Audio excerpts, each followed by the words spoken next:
Baik, bismillahirrahmanirrahim. Assalamualaikum warahmatullahi wabarakatuh. Berjumpa kembali di acara Bincang Biologi, belajar bersama guru kreatif, teman-teman. Masih di acara Sukses UTBK ataupun SBMPTN di tahun ini, teman-teman. Nah, video kali ini saya buat mengenai pokok bahasan baru, teman-teman, yaitu tentang sistem koordinasi dan alat indera, teman-teman ya.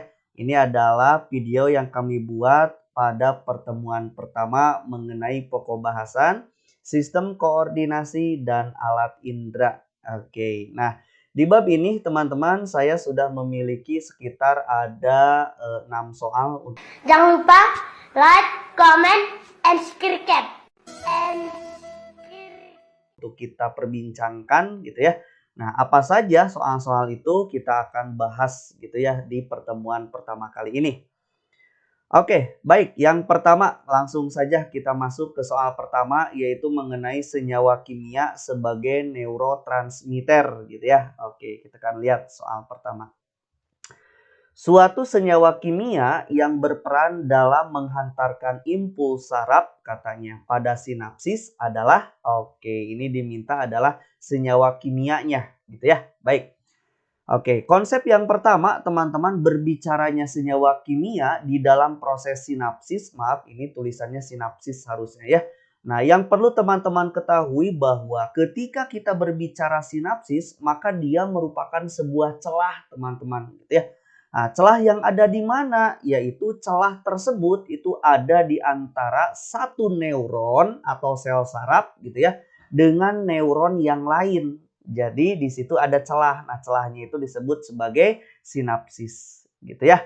Nah, impuls yang akan dipindahkan nantinya teman-teman, sinapsis ini nanti di antara satu neuron ke neuron yang lain itu akan ada perpindahan impuls. Nah, impuls itu dia akan dipindahkan dari satu neuron sel saraf teman-teman, yaitu di bagian dendrit misalkan gitu ya, ke sel saraf yang lain yang harus melalui sinapsis gitu ya, untuk dipindahkan impulsnya tentunya gitu ya.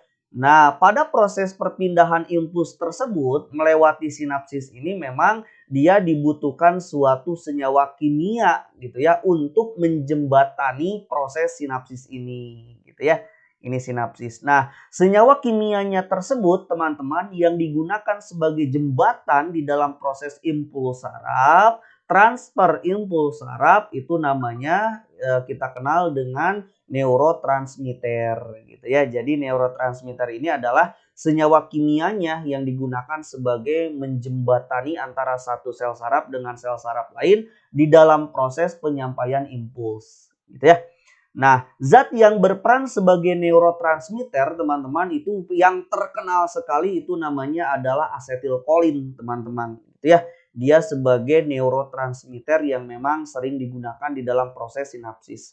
Nah, ini adalah proses sinapsis teman-teman. Ini adalah ujung satu sel saraf dengan ujung dari sel saraf yang lain. Nah, ujung yang pertama ini yang akan menghantarkan sel saraf ini disebut sebagai praksinaps teman-teman. Sedangkan yang ujung yang satunya lagi yang akan menerima impuls saraf itu disebut sebagai posinaps gitu ya.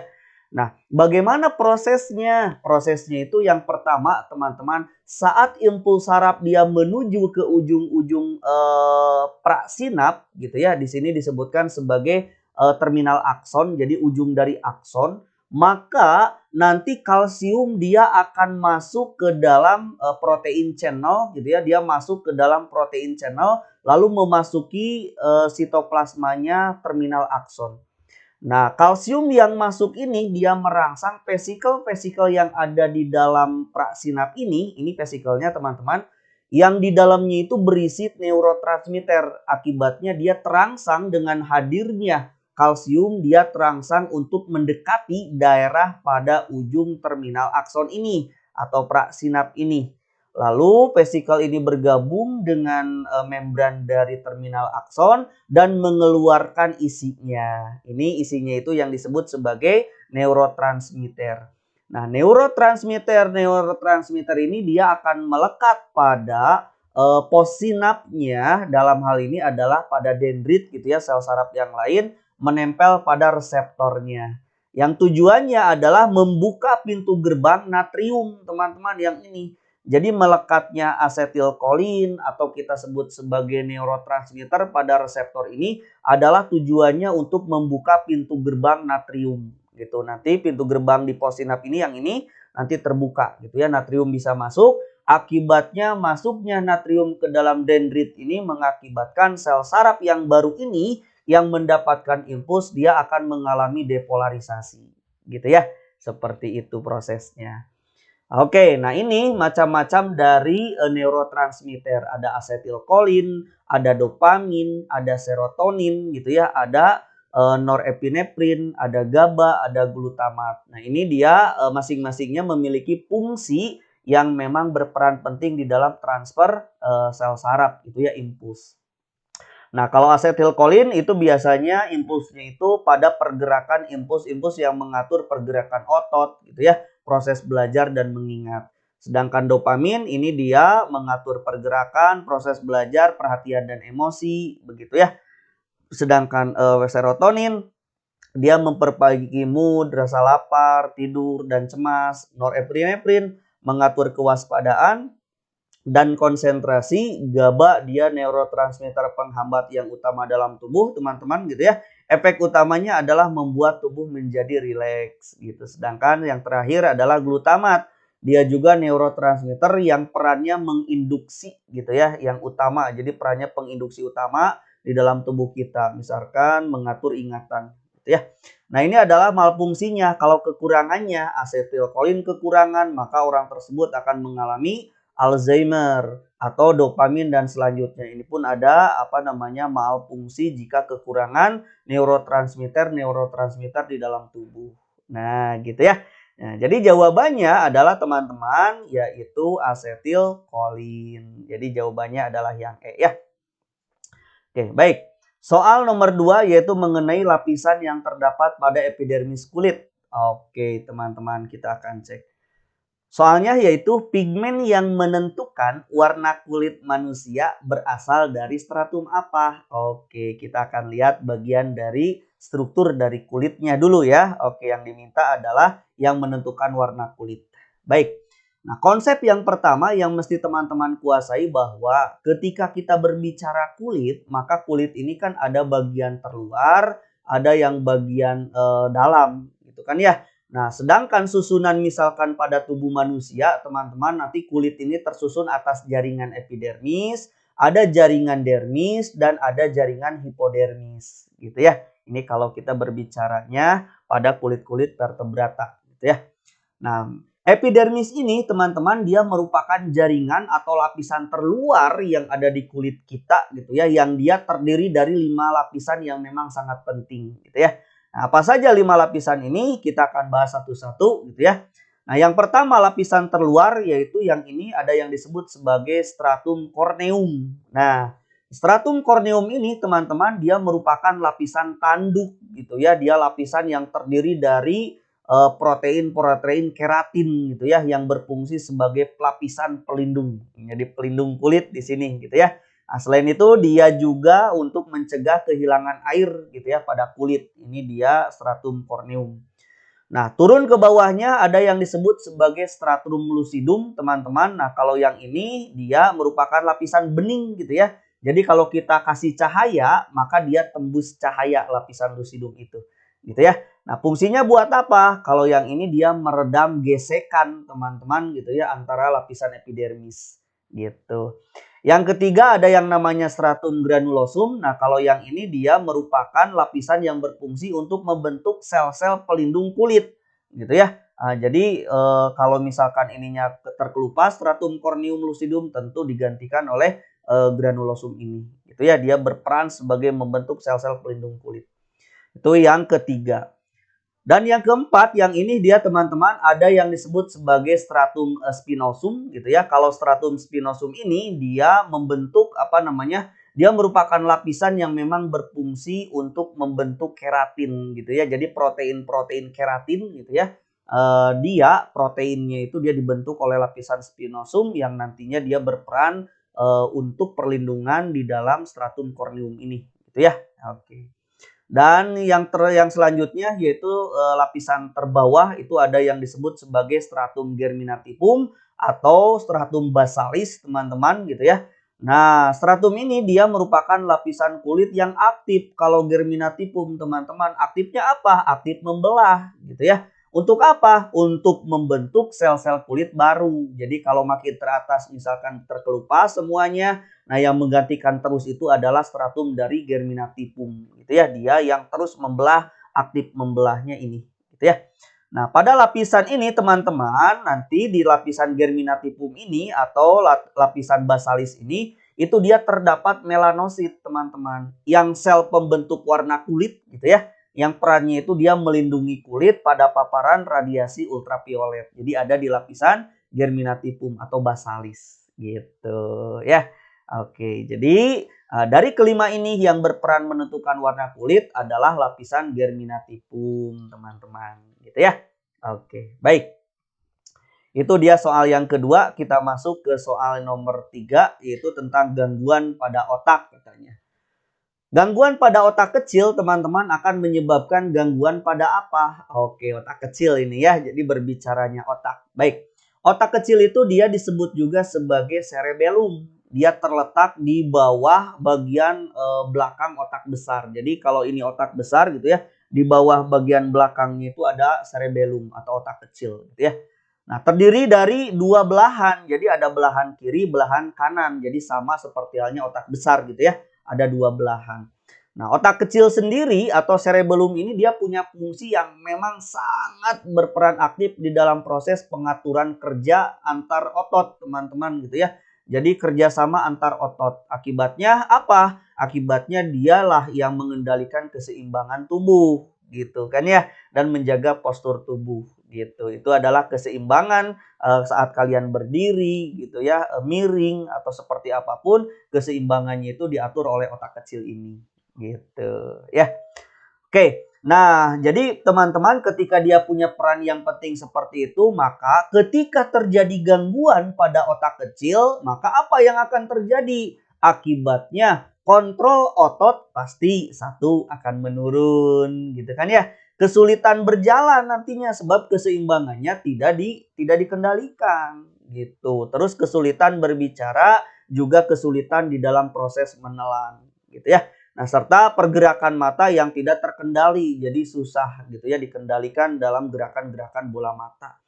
Oke, sedangkan cerebellum ini dia teman-teman mampu menerima informasi sensorik gitu ya tentang posisi persendian, juga panjang otot, serta masukan dari sistem auditori gitu ya, khususnya dalam pendengaran ataupun visual gitu tambahannya ini ya. Oke, jadi seperti ini teman-teman. Dan konsep yang terakhir, ketika kita berbicara cerebellum gitu ya, dia juga mampu memonitor perintah motorik gitu kan ya, yang dikeluarkan oleh cerebrum. Di cerebrum itu otak besar gitu. Jadi dia mampu memonitor gitu ya perintah-perintah yang dikeluarkan oleh otak besar gitu ya. Contoh misalkan kontrol cerebellum pada koordinasi mata dan tangan, misalkan jika cerebellum rusak, teman-teman, maka mata masih dapat melihat objek gitu ya, bergerak. Misalkan ada objek yang bergerak, masih bisa melihat. Namun dia tidak dapat berhenti ke tempat yang sama gitu ya dengan objek, dan gerakan tangan, misalkan kalau gerakan tangan ke objek juga dia akan menjadi kacau gitu ya. Jadi tidak tepat. Artinya saat dia objek itu berhenti gitu kan ya, si mata ini tidak persis sama dengan saat berhentinya objek. Jadi gitu. Jadi apa namanya ya, pergerakan mata memang tidak bisa terkendali nantinya gitu. Oke, seperti itu teman-teman, berperan sebagai cerebellum atau otak kecil. Jadi jawaban yang tepatnya adalah gangguan pada otak kecil akan menyebabkan koordinasi pada gerak otot. Itu yang paling utamanya di otot gitu ya. Oke, teman-teman, selanjutnya kita masuk ke nomor yang yang keempat gitu ya. Oke, yang keempat ini dia mengenai struktur dari rumah siput. Oke, kita akan lihat. Bagian telinga manusia katanya yang disebut rumah siput berfungsi sebagai organ keseimbangan. Oke, betul atau salah? Nanti kita bahas ya. Sebab impuls saraf yang berasal dari rumah siput diteruskan ke otak kecil. Oke, kita akan membahasnya. Oke, berbicaranya telinga, teman-teman, maka telinga ini dia memiliki bagian dalam gitu ya, berada di ujung tabung telinga gitu ya. Dia terletak di rongga kecil gitu ya, letaknya di rongga kecil seperti misalkan lubang di tulang tengkorak gitu ya, di kedua sisi kepala. Jadi telinga bagian dalam ini memang isinya itu salah satunya adalah koklea gitu ya. Jadi dia berada di dalam ujung dari tabung telinga. Jadi paling dalam gitu. Jadi letaknya itu berada di antara rongga kecil. Rongga kecil itu seperti lubang dari tulang tengkorak gitu ya, di kedua sisi kepala. Yang letaknya ada di situ gitu.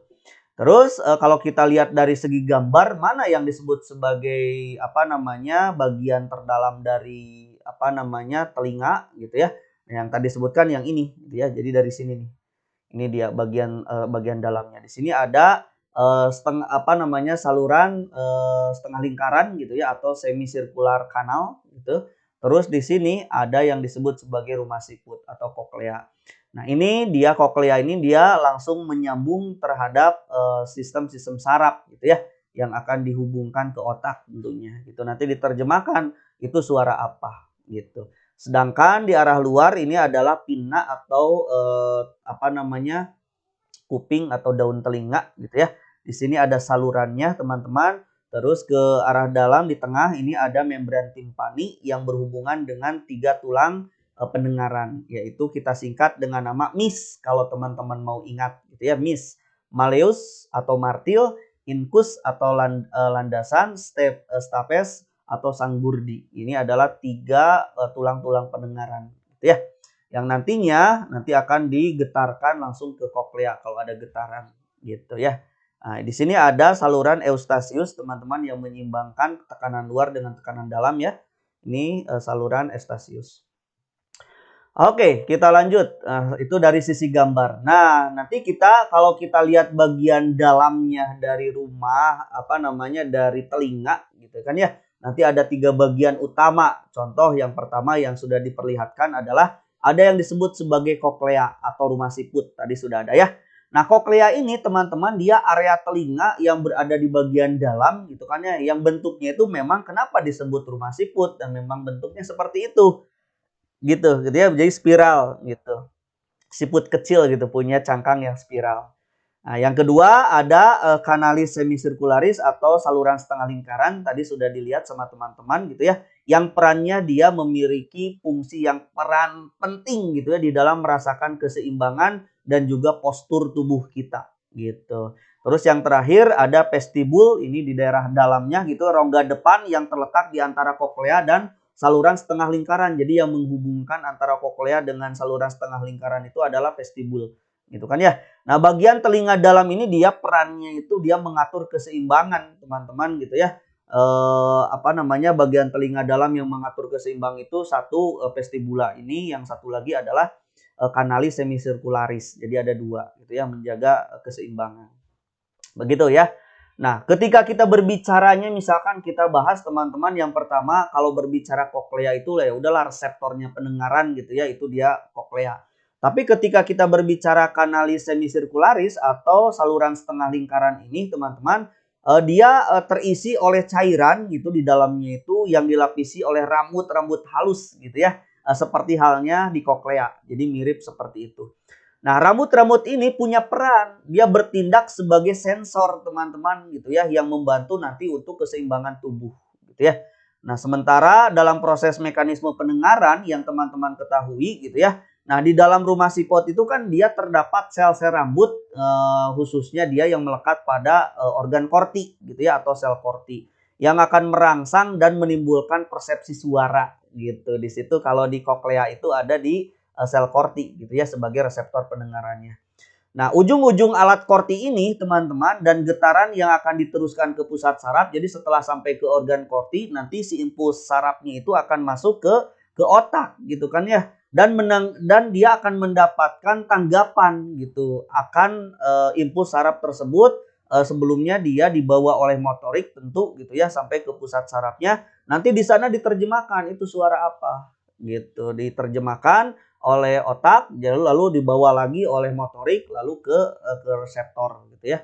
Jadi balik lagi ke efektor maksudnya. Jadi dari reseptor sensoriknya lalu nanti masuk ke sistem saraf pusat, diterjemahkan, balik lagi ke motorik, lalu nanti ke efektor gitu ya. Jadi kalau misalkan itu suara berbahaya, maka biasanya efektornya kaki, dia lari gitu ya. Misalkan suara hewan-hewan berbahaya gitu ya. Biasanya efektornya bisa berupa kaki atau tangan gitu ya. Seperti itu.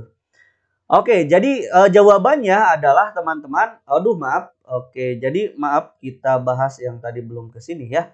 Jadi teman-teman, jawabannya kita akan bahas bagian telinga manusia yang disebut rumah siput katanya berfungsi sebagai organ keseimbangan. Organ keseimbangan itu bukan rumah siput. Rumah siput itu adalah reseptor pendengaran. Nah, organ keseimbangan itu adalah kanalis semisirkularis dan vestibul. Jadi salah pernyataan pertama ya.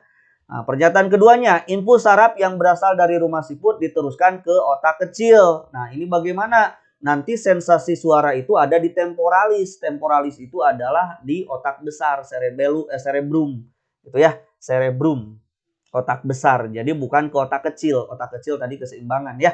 Jadi impuls saraf-saraf pendengaran di rumah siput diteruskan ke temporalis, bagian otak besar di samping kiri dan samping kanan gitu. Jadi salah-salah ini ya. Jadi jawabannya E. Oke, soal nomor kelima teman-teman, ini tentang penyebab ini dari buta sesaat gitu ya. Jadi buta sesaat akibat adanya perubahan yang tiba-tiba dari kondisi sangat terang, lalu kita bergerak ke redup katanya, yang dialami oleh manusia merasakan buta sesaat gitu ya. Mungkin teman-teman pernah merasakan ya, saat main di luaran, lalu ada cahaya di luaran, balik ke rumah, oh tiba-tiba teman-teman merasakan matanya, aduh ini nggak kelihatan apa-apa, jadi gelap ya. Nah, itu berkaitan erat dengan aktivitas apa? Oke, kita bahas ya. Baik, nah kita akan bahas yang pertama teman-teman. Saat kita berpindah dari ruangan yang terang, misalkan dari luar rumah teman-teman gitu ya. Lalu kita bergerak ke rumah yang dalam keadaan cahayanya cukup kurang gitu ya. Maka biasanya kan kita akan mengalami buta sesaat. Jadi seolah-olah gelap di mata itu, kita nggak bisa melihat di depan ada apa gitu ya. Nah, buta sesaat itu teman-teman terjadi akibat peralihan fungsi sel gitu ya. Sel siapa? Sel fotoreseptor pada retina teman-teman gitu ya. Yang di dalamnya ada sel kerucut, yang di dalamnya juga ada sel batang. Jadi perpindahan fungsi di sanalah itu ada jeda di mana proses untuk berfungsinya ke sel yang lain. Maka jeda itu kita sebut sebagai buta sesaat gitu ya. Nah, ini misalkan telinga lagi mata gitu. Ini bagian-bagian luarnya. Nah, reseptor fotoreseptor di mata itu dia adanya di retina. Jadi kalau retina ini kita perbesar, maka reseptornya itu ada dua. Ada yang disebut sebagai sel batang yang ini, ada yang disebut sebagai sel kerucut. Nah, gitu ya. Dua reseptor inilah yang berperan di dalam proses peristiwa buta sesaat, teman-teman, gitu ya. Gitu. Oke. Siap, kita akan bahas gitu ya. Oke, nah ini dia teman-teman. Nah, saat kondisi terang, misalkan kita berada di kondisi terang gitu ya. Nah, maka saat itu protein di sel-sel kerucut teman-teman, yang tadi sel kerucut itu gitu ya. Nah, protein di sel kerucut itu dia namanya itu ada yang disebut sebagai iodopsin. Jadi iodopsin itu adalah protein yang berada pada sel kerucut. Ingat-ingat ya. Kondisi terang, nanti ketika kondisi terang, saat kondisi terang, maka biasanya protein pada sel kerucut itu dia akan teraktivasi gitu kan ya. Nah, teraktivasi akibatnya kita bisa melihat gitu. Namun protein misalkan si sel batang yang satunya lagi gitu ya, di dalamnya itu protein itu namanya rhodopsin. Jadi sel kerucut namanya iodopsin, nah sel batang namanya rhodopsin. Nah, namun protein pada sel-sel batang atau rhodopsin ini dia teman-teman saat ada cahaya dia akan mengalami degradasi. Jadi dia terurai gitu ya dengan adanya cahaya. Ketika dia terpapar oleh sinar yang sangat terang. Jadi yang saat itu berperan adalah sel kerucut berarti di kondisi terang gitu ya, sehingga kita bisa melihat. Tetapi kebalikannya saat kita berpindah ke ruangan yang gelap teman-teman, maka yang akan berperan itu adalah sel batang. Proteinnya itu berupa rhodopsin gitu kan ya. Nanti rhodopsin ini dia akan diregenerasi, akan dibentuk kembali. Nah, proses regenerasinya rhodopsin ini dia tidak secara langsung instan. Jadi butuh waktu di dalam proses pembentukannya gitu ya, beberapa menit gitu. Nah, saat pembentukan rhodopsin inilah yang kita sebut sebagai di mana teman-teman tidak bisa melihat sesaat gitu ya. Jadi saat rodopsin sedang diregenerasi butuh waktu. Nah, butuh waktunya itunya teman-teman akan merasakan buta sesaat gitu ya. Nah, tetapi setelah rodopsin nanti sudah terbentuk kembali gitu ya, sudah diregenerasi, maka sel batang dia akan teraktivasi. Akibatnya teman-teman bisa melihat gitu di kondisi yang kurang cahaya gitu ya. Jadi kondisi kurang cahaya itu berperan adalah sel-sel batang gitu. Gitu ya. Namun pada saat kita berada di ruangan gelap gitu ya, di mana sel batang berfungsi, namun sebaliknya pada sel-sel kerucut kita dia tidak bekerja dengan baik. Jadi kebalikan gitulah. Seperti itulah gitu ya. Jadi mengapa kita saat berada di lingkungan yang gelap, kita misalkan di lingkungan yang gelap gitu ya tidak dapat membedakan warna, melainkan hanya mampu membedakan warna hitam dan putih. Itu dia alasannya. Itu ya sel batang yang berperan penglihatan ketika kondisi kurang cahaya gitu. Jawabannya adalah ini dia kenapa buta sesaat, kaitannya erat dengan aktivitas pembentukan regenerasi dari rodopsin yang ada di dalam sel-sel batang gitu ya. Oke, nomor 5. Baik, yang terakhir ini tentang peran dari bagian-bagian mata. Oke, nomor 6 kita lihat. Lensa pada mata berfungsi untuk mengatur banyak sedikitnya sinar katanya yang masuk ke dalam mata sehingga sinar dapat ditangkap oleh fovea pada retina katanya. Sebab fovea banyak mengandung sel-sel konus yang sangat peka terhadap cahaya. Cahayanya cahaya terang katanya. Sehingga mata dapat melihat jelas suatu benda. Oke, sudah dibahas ini ya. Oke, baik, nggak apa-apa, kita akan lengkapi lagi. Nah, teman-teman, berbicaranya bagian-bagian dari mata itu kan seperti ini. Bagian terluarnya itu ada yang disebut sebagai sklera ini ya. Nah, lari ke arah depan itu dia membentuk kornea, teman-teman. Di arah depan kornea ada cairan aqueous humor, teman-teman gitu ya. Lalu di sini ada iris gitu ya, dan di tengah-tengahnya ada pupil. Lalu dia akan masuk ke daerah lensa mata. Dari lensa mata ke vitreous humor isinya cairan teman-teman di sini gitu ya. Lalu dia akan bergerak ke ke retina gitu ya, ke makula dulu lalu ke retina. Retina itu adalah di dalamnya banyak reseptor-reseptor penglihatan gitu ya, yang tadi sel kerucut dan sel batang. Oke. Nah, teman-teman itu dia gambarnya. Nah, ini dia peran masing-masing yang telah saya bacakan bagian-bagiannya. Ada sklera melindungi bola mata, kornea penerima rangsangan cahaya gitu ya. Koroidea itu dia adalah lapisan keduanya setelah sklera gitu ya. Di situ ada koroid gitu ya. Koroid itu dia lapisan yang menyediakan nutrisi gitu ya, makanan bagi bagian-bagian mata. Iris dia melindungi refleks cahaya. Nah, iris itu dia perpanjangan dari koroidea, sedangkan kornea adalah dari sklera gitu ya. Nah, pupil dia mengatur banyak sedikitnya cahaya yang diperlukan oleh mata gitu kan ya. Lensa dia membiaskan atau memfokuskan cahaya. Aqueous humor dia cairan encer untuk menjaga bentuk kantung mata di daerah depan, sedangkan bentuk di daerah dalamnya dijaga oleh vitreous humor gitu ya. Terus ada reseptor pada mata, ini dia retina gitu kan ya. Ada fovea di retina itu dia tempat bayangan jatuh pada daerah retina di situ kan ya. Nah, terus ada badan silia, dia menyokong lensa dan mensekresikan aqueous humor. Terus ada bintik buta di mana bagian ini tidak peka terhadap cahaya, bintik buta gitu ya. Terus ada saraf mata. Inilah yang meneruskan rangsangan ke saraf optik di otak gitu ya. Oke. Oke, jadi teman-teman pada mata yang berfungsi untuk mengatur banyak sedikitnya cahaya yang masuk ke dalam pupil gitu kan ya. Jadi pada mata kita supaya tidak terlalu silau itu ada bagian yang mengaturnya gitu ya. Nah, yang mengaturnya itu adalah pupil gitu. Sedangkan lensa sendiri dia untuk membantu memfokuskan cahaya gitu kan ya, agar jatuh tepat di reseptor penglihatan yaitu di retina. Sedangkan fovea teman-teman pernyataan keduanya yaitu fovea itu dia bagian retina gitu ya yang memiliki banyak sel konus atau kerucut gitu yang bekerja berarti saat penglihatan ketika dalam keadaan banyak cahaya atau terang gitu ya. Nah, jadi teman-teman lensa mata berfungsi untuk mengatur banyak sedikitnya cahaya salah, ini pupil tadi ya.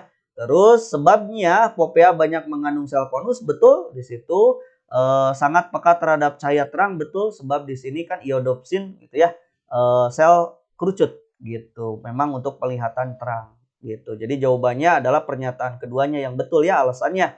Jadi dodol ini dia.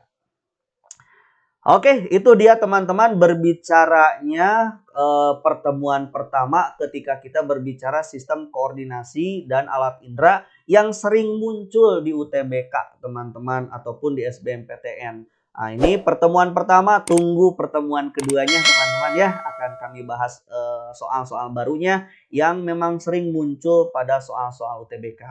Itu saja di pertemuan pertama, mudah-mudahan bermanfaat. Silakan teman-teman bisa berkunjung ke channel YouTube kami, gitu ya. Di sana banyak soal yang telah dibahas.